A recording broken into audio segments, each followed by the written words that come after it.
Nigerian President Muhammadu Buhari talks to VOA about his first U.S. visit. Kenya beautifies its capital for Barack Obama's visit. But is it money well spent? And how far would you go to be the fairest of them all? Meet the Face Kini.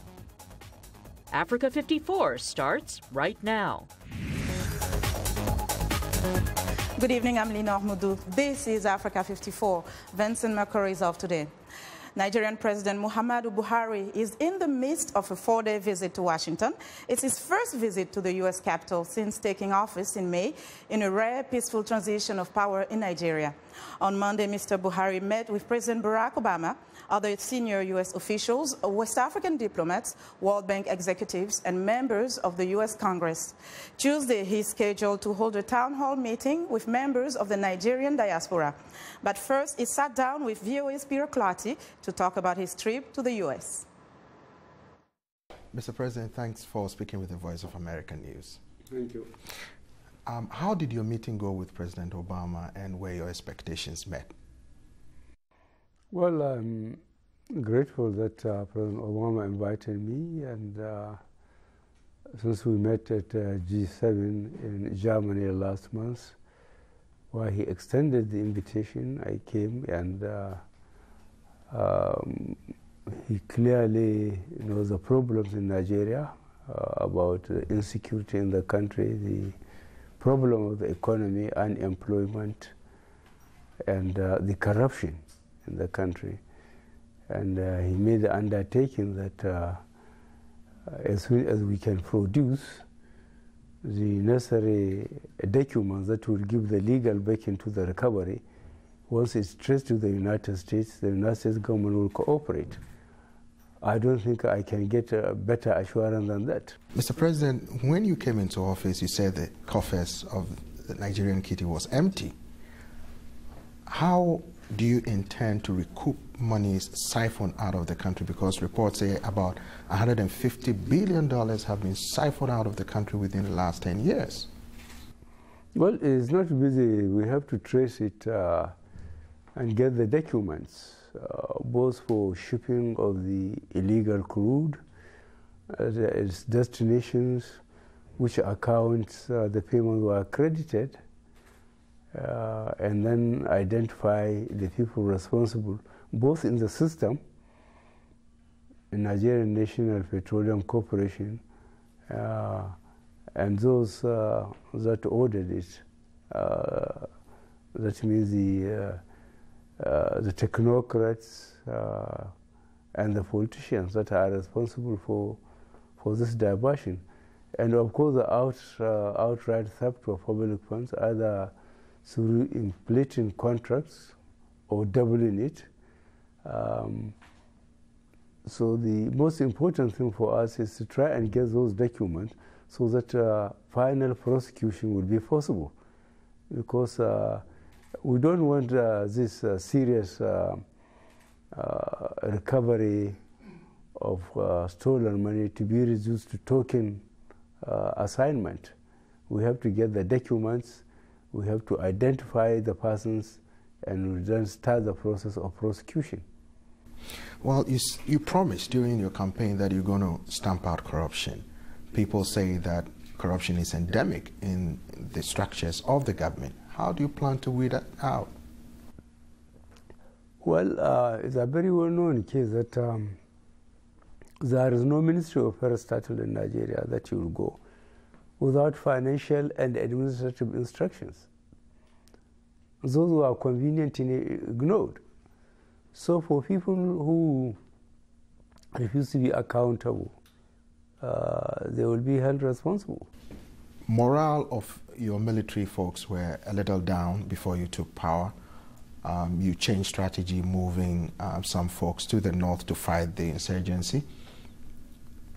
How sure are you that your plan will succeed, especially when Boko Haram has stepped at attacks with suicide bombings now? We have changed the commanders. New set of troops are being trained.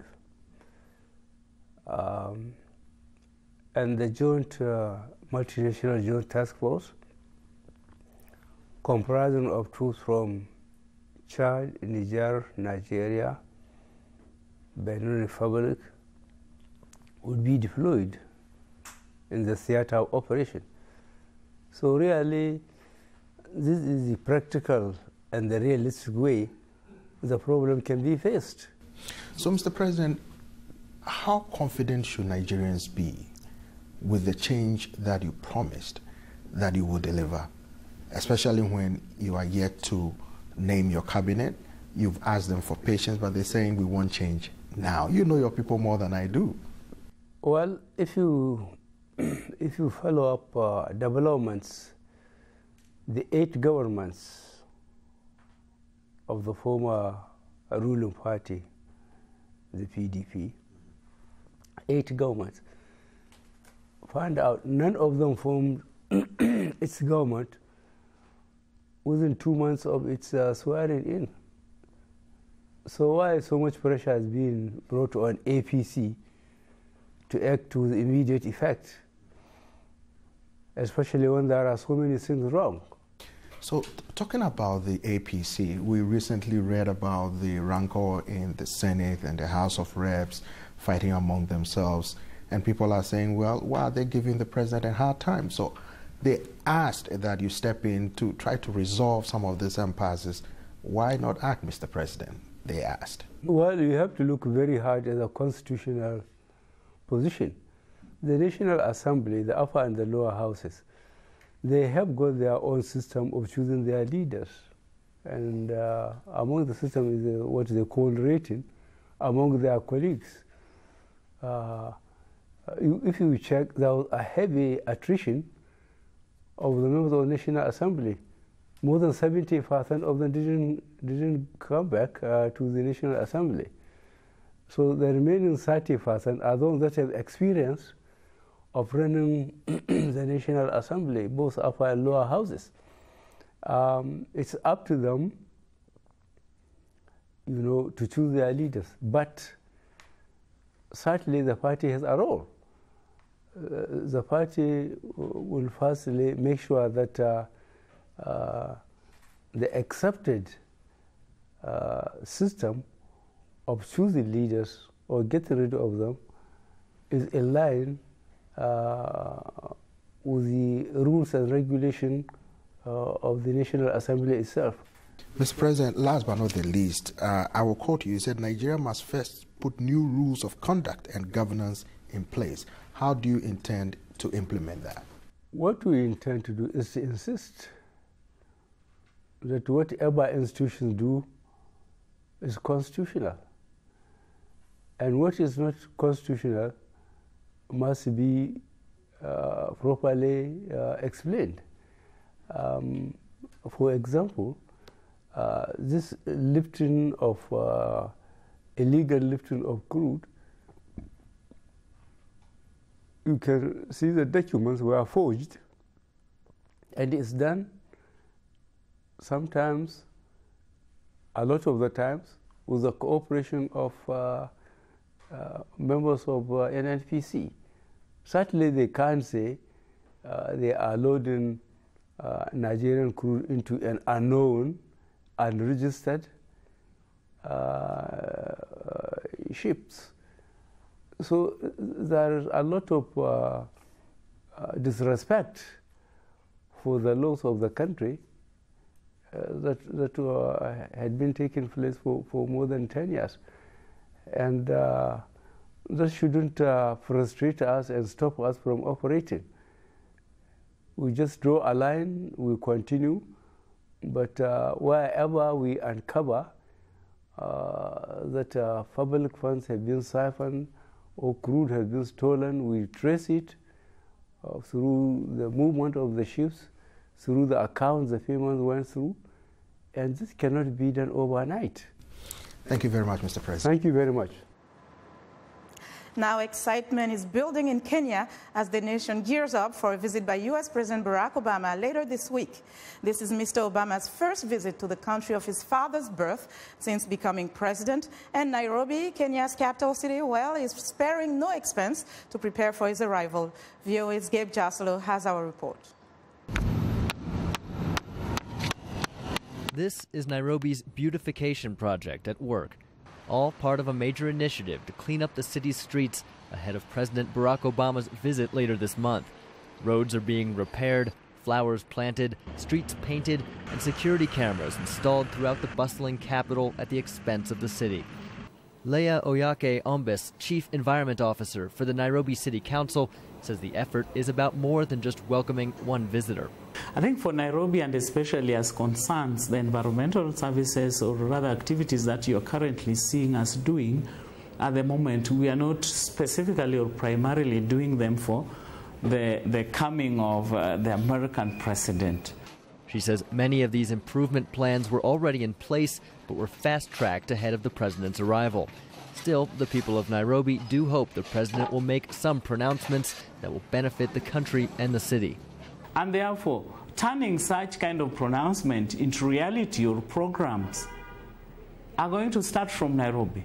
So Nairobi is like as the springboard of whatever good that will come with the visit.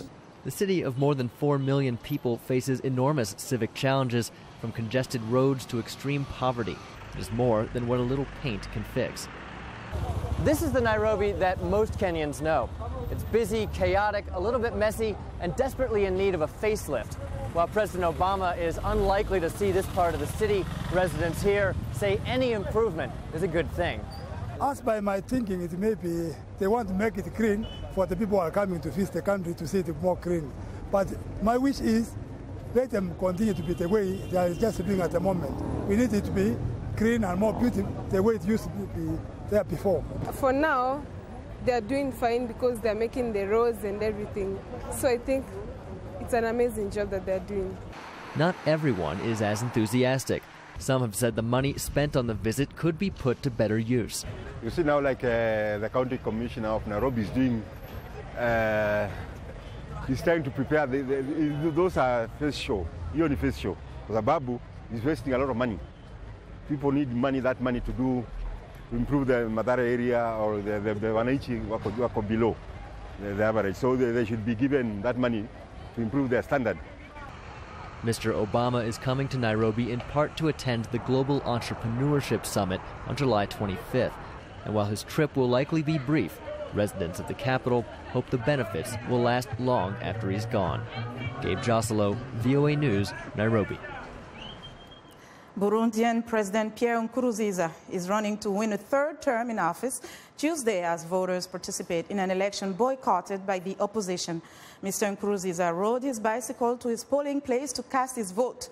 Critics say he should not be eligible to serve another term, but Burundi's constitutional court ruled him eligible because he was chosen by lawmakers and not popularly elected for his first term. Meanwhile, in the capital Bujumbura, tensions have built with protesters marching in the streets. Security forces are patrolling the streets to prevent further violence. Similar protests Monday night led to explosions and gunfire that killed 2 people. United Nations Secretary General Ban Ki-moon called on authorities to, quote, ensure security and a peaceful atmosphere during the election, end quote, and for all parties in Burundi to resume dialogue. UN advisors are monitoring Tuesday's vote, which involves 3.8 million eligible voters. Now, U.S. Secretary of State John Kerry has told VOA that implementing the international nuclear deal with Iran will make the world safer, improve the standard of living for Iranians, and potentially open up other opportunities between the United States and Iran. Secretary Kerry is playing a lead role in the Obama administration's efforts in obtaining support for the agreement among skeptical U.S. lawmakers. Here is VOA's Richard Green. Mr. Secretary, thank you very much. In an interview with VOA's Persian service, Kerry said he is confident that lawmakers will come to understand that failure to approve the deal reached between Iran and 6 Western nations could lead to further conflict and war in the troubled Middle East.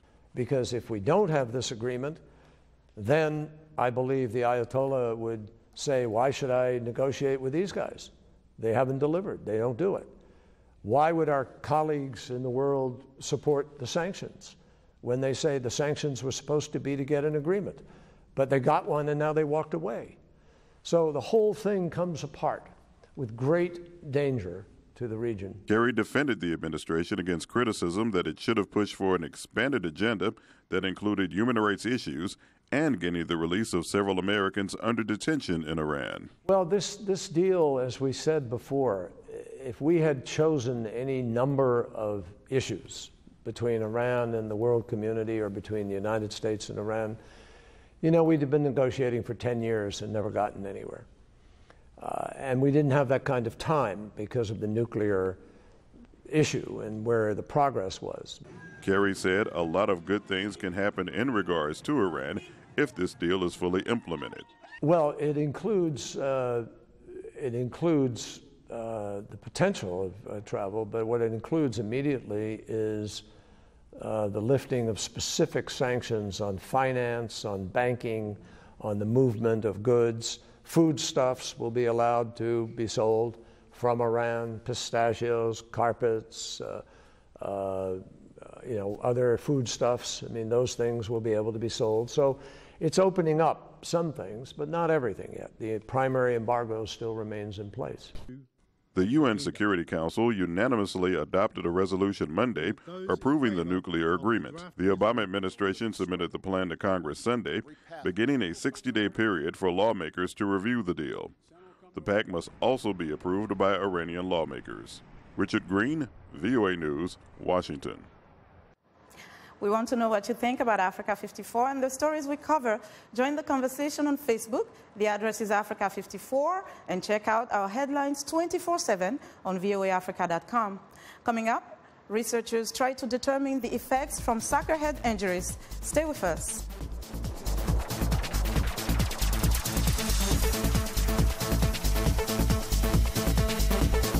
This is Greenbeat for a healthier planet. Most people go to a hotel to relax, but these permanent guests are keeping busy making honey and pollinating the rooftop herb garden at Vancouver's Fairmont Waterfront Hotel. Bee butler Michael King is enthusiastic about his charges because of their role in pollinating much of the world's agriculture. Their ability to navigate, their ability to feed themselves, their ability to feed us as a result of what they do. The Fairmont Waterfront Hotel is a green hotel certified by Green Key Global, an environmental group that specializes in the hotel industry. There is complimentary parking for electric vehicles, and guests are served the honey produced on site. The hotel also promotes sustainability with its rooftop garden, which helps save rainwater and insulates the interior of the building. The hotel says it's on a mission to be certified zero waste by the end of next year through reusing, repurposing, and recycling. I'm Rebecca Ward for VOA's Greenbeat.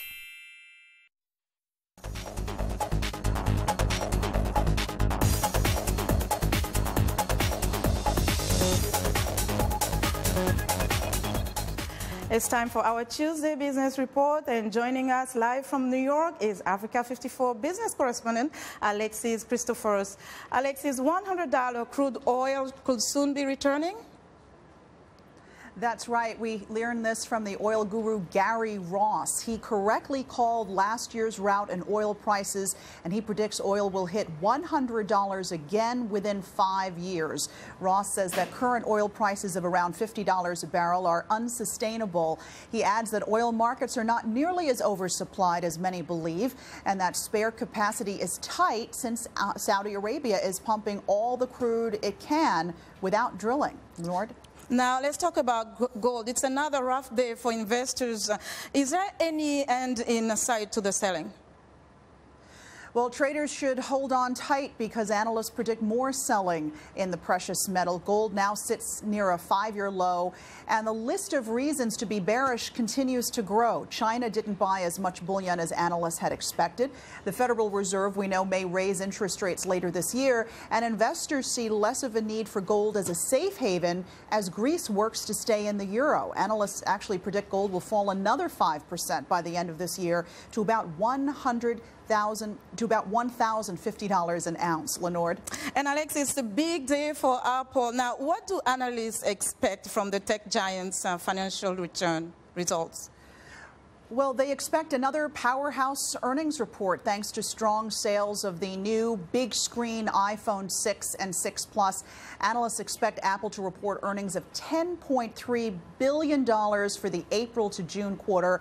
Apple has said it will not release sales figures for the new Apple Watch. We know demand appears to have fallen since Apple introduced that wearable gadget just 3 months ago.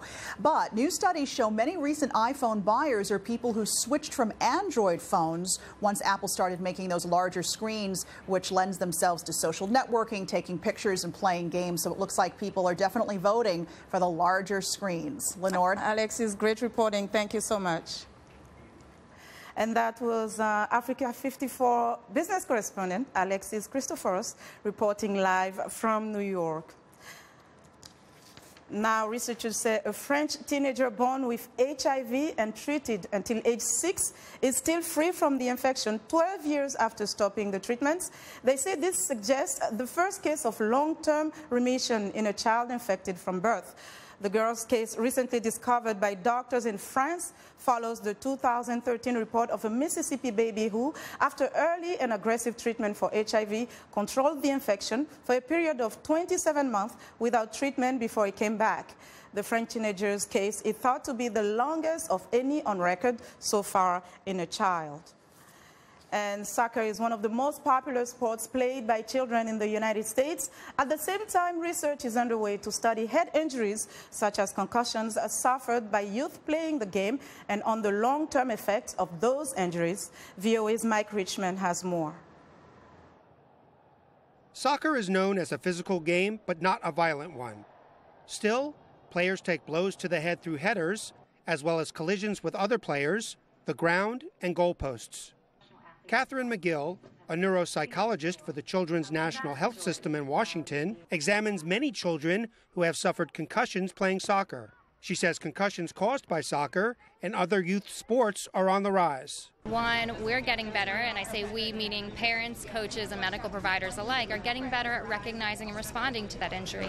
And that's a huge testament to media paying more attention to this and leagues paying more attention to the safety of their players. Also, kids are getting bigger, faster, stronger across the sports, and so more injuries may be occurring simply because of that, and more kids are playing sports and they're playing more frequently, right? McGill participated this week in a panel discussion in Washington on efforts to make American-style football safer at the youth level. She later spoke to VOA about soccer.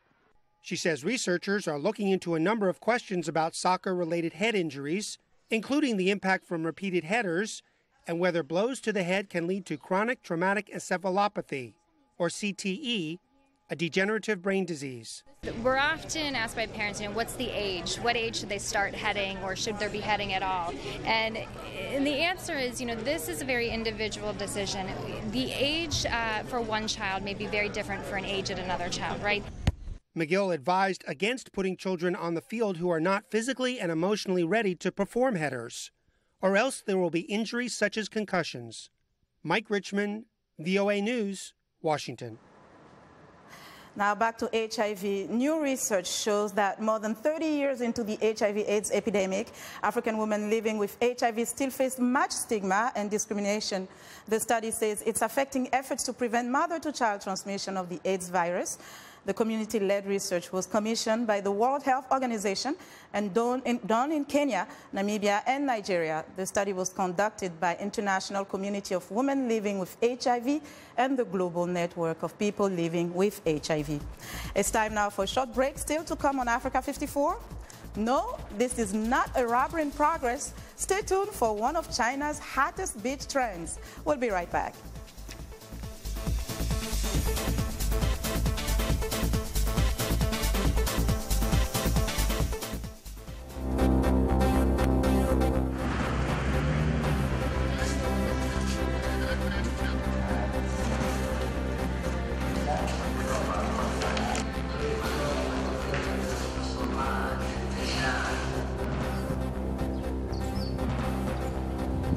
The next step is cleaning, disinfection, fumigation, which we have carried out already. The potential that this compound offers is more than just the potential to impact malaria control, but also eradication.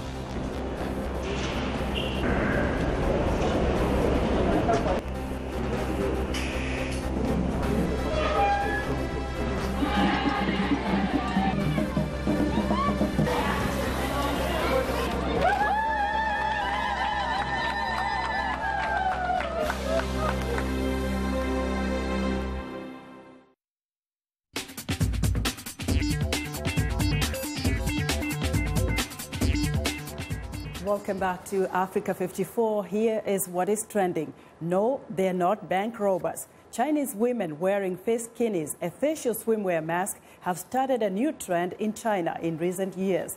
The face kini debuted in 2004 to meet customers' demands for a full-body swimsuit mask that protects one from both the sun's harmful rays and jellyfish stings. Pale skin is highly prized in China, seen as delicate and feminine. Dark skin, on the other hand, is often associated with the undesirable tanning caused by farming the fields or doing manual labor. While the face kini has a loyal following across the country, they have an undesirable side effect, scaring small children away. Next up, Snap. Sepp Blatter's news conference at FIFA on Monday was disrupted and delayed by a British comedian stunt as Blatter took his seat. Performer Simon Brodkin rose from a front row seat to speak and shower the FIFA president with dollar bills. Brodkin was ushered out of the auditorium at FIFA headquarters. Blatter said he would leave the room for a few minutes because, quote, "we have to clean here first." He said, quote, "this has nothing to do with football." And finally, a surprise from the boss. As this amateur video shows, patrons of a Jersey Shore bar had a night to remember when Bruce Springsteen gave a surprise show that lasted nearly 2 hours. The boss performed 15 songs Saturday night at the Wonder Bar in Asbury Park, mixing his favorites that spanned his career. He concluded the show with Light of Day, which he dedicated to the huge crowd of people watching from the sidewalk outside the venue because they could not get into the packed bar. Big names in small venues? Yes, please. And that is what is trending today. Lenore? How about that face, Kinney? Thank you so much, Esther. And that's our show for today. Be sure to watch Africa 54 on our website at voaafrica.com. For more news, tune in to VOA's evening radio show, Africa News Tonight at 1800 UTC, and in the mornings to Daybreak Africa between 300 and 600 UTC, Monday through Friday. Thanks for watching, and good night from Washington.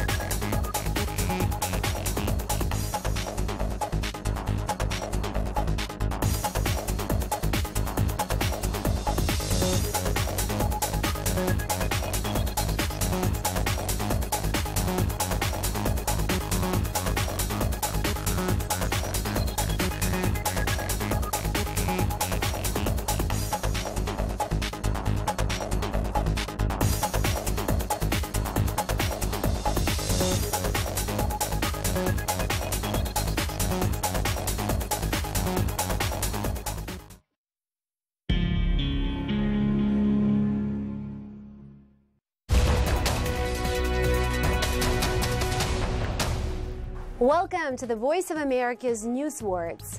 This phrase is important when doing business with another country. Exchange rate. With regard to China, we've made very clear the importance of exchange rates being based on market-determined forces. An exchange rate sets the value of money when it is traded between countries. It determines what your money is worth if you want to use it overseas. It is an important part of doing business because it can help companies decide whether they can buy or sell goods in other countries. Now, when you hear the phrase exchange rate, your English will be good enough to know what these news words mean. For more news words, visit our website at learningenglish.voanews.com.